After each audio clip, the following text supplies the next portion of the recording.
Hey Rebel Rouser, I'm Alan Voivod, and this is Star Wars 7x7, your daily dose of Star Wars joy.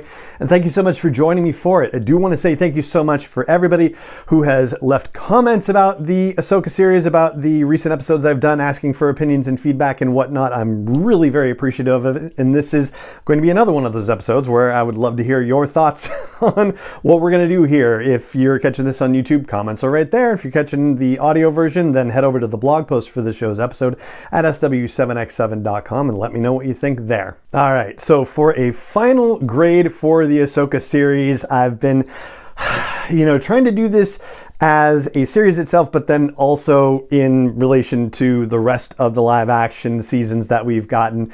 And ultimately, it comes out the same. I keep ending up at a straight B for the Ahsoka series. And the reason why I can't bring it up into the A's is because there was just so much with the pacing of it that just never sat right with me, from the slowness in the opening episodes to the lack of urgency in the second half of the season. Like, those particular elements just made it so that I just could not bring it up into the A range in all good conscience.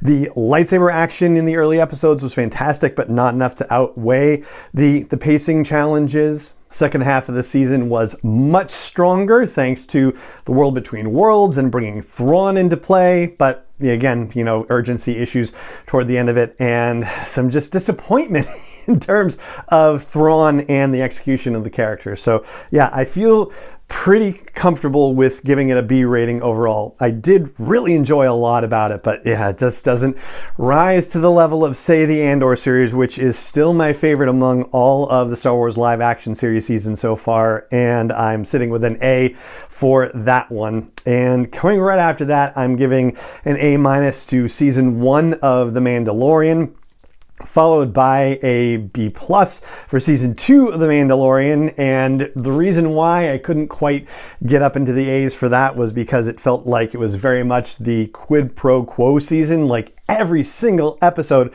was like, well, you do this for me and then I'll help you along. It was like the whole thing just over and over again.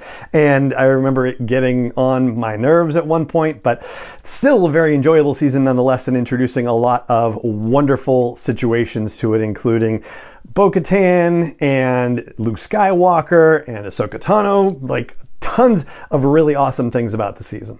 I'd also give the Obi-Wan Kenobi series a B+, and I think that if they had gone 8 episodes with the same concept and had spread things out even further, then it might have sank to a B for me, but it still had fantastic execution, and I really loved the idea of putting young Leia in danger and having us kind of reconceive the notion of Obi-Wan's protective abilities, seeing how he had lost touch with the Force and having to get back to it, and having multiple confrontations with Darth Vader during this particular time period. There was a lot that was super compelling about it. So yeah, I felt like that one for me, between Ahsoka and the Obi-Wan series, I think I preferred the Obi-Wan Kenobi series.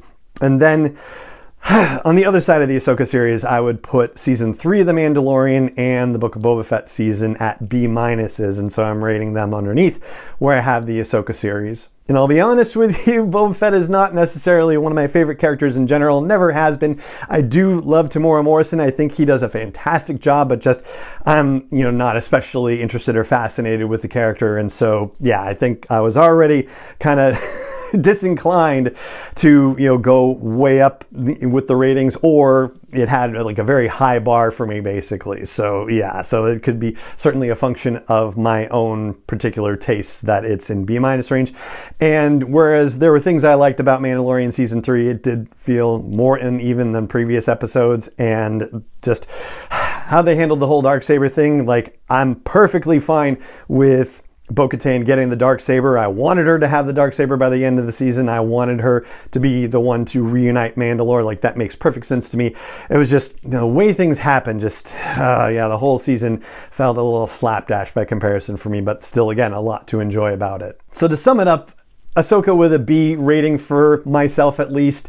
sitting, maybe below the middle comparatively speaking, looking at Andor first.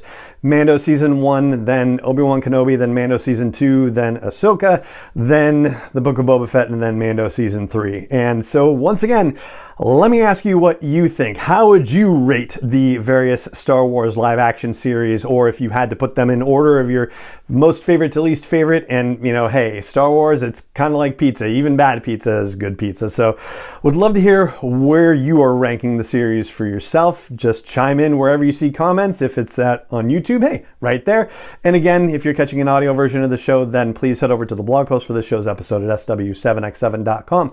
And that is going to do it for this episode of the podcast. It just remains for me to say thank you so much for joining me for it, as always. And may the Force be with you wherever in the world you may be.